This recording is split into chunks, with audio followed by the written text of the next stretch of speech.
कुहाड़ के इलाके कोतल township double road पर नामालूम अफराद ने फायरिंग करके लेडी डॉक्टर महविश को कत्ल कर दिया और मौके से फरार हो गए। पुलिस हुकाम के मुताबिक मकतूला DHQ हॉस्पिटल में तैनात थीं। डॉक्टर महविश के शौहर की मुद्दत में मुकदमा दर्ज कर लिया गया है। उन्हें ड्यूटी के बाद घर जाते हुए गोलियों का निशाना बनाया गया। कत्ल के खिलाफ यंग डॉक्टर्स ने एहतजाज किया और काम बंद कर दिया। यंग डॉक्टर्स ने ऐलान किया है कि मुल्जिमान की गिरफ्तारी तक एहतजाज जारी रखा जाएगा।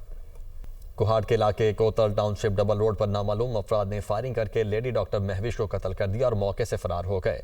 पुलिस हुकाम के मुताबिक मकतूला DHQ हॉस्पिटल में तैनात थीं। डॉक्टर महविश के शौहर की मुद्दत में मुकदमा दर्ज कर लिया गया है। उन्हें ड्यूटी के बाद घर जाते हुए गोलियों का निशाना बनाया गया। कत्ल के खिलाफ यंग डॉक्टर्स ने एहतजाज किया और काम बंद कर दिया। यंग डॉक्टर्स ने ऐलान किया है कि मुल्जिमान की गिरफ्तारी तक एहतजाज जारी रखा जाएगा। कुहाड़ के इलाके कोतल टाउनशिप डबल रोड पर नामालूम अफराद ने फायरिंग करके लेडी डॉक्टर महविश को कत्ल कर दिया और मौके से फरार हो गए। पुलिस हुकाम के मुताबिक मकतूला DHQ हॉस्पिटल में तैनात थीं। डॉक्टर महविश के शौहर की मुद्दत में मुकदमा दर्ज कर लिया गया है।